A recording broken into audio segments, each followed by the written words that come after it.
عبد الله بن عمر رضي الله تعالى عنه قال كان رسول الله صلى الله عليه وسلم أبو بكر وعمر رضي الله تعالى عنهما তিনি বলেন আল্লাহ রাসূল সাল্লাল্লাহু আলাইহি ওয়াসাল্লাম আবু বকর এবং ওমর ইউসাল্লুনা আল-ঈদাইন ক্বাবলা আল-খুতবাতি তারা দুই ঈদের নামাজ পড়তো খুতবার আগে খুতবার পূর্বে।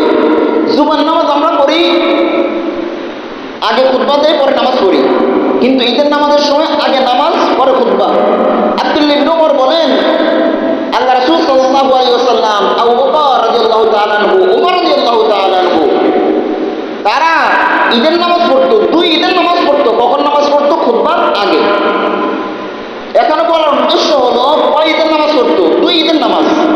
তার দ্বারা বোঝা যায় ইসলামের মধ্যে ঈদ দুইটা। যদি কোনো অতিরিক্ত ঈদ থাকতো তাহলে আব্দুল্লাহ ইবনে ওমর সহ সাহাবায়ে কেরাম আনাস ইবনে মালিক রাদিয়াল্লাহু তাআলা আনহু সহ সমস্ত সাহাবায়ে কেরাম দুই ঈদের বাহিরেও ঈদের কথা উল্লেখ করতেন, বর্ণনা করতেন, কিন্তু তারা দুই ঈদের বাহিরেও অন্য কোনো ঈদের কথা বর্ণনা করেন নাই।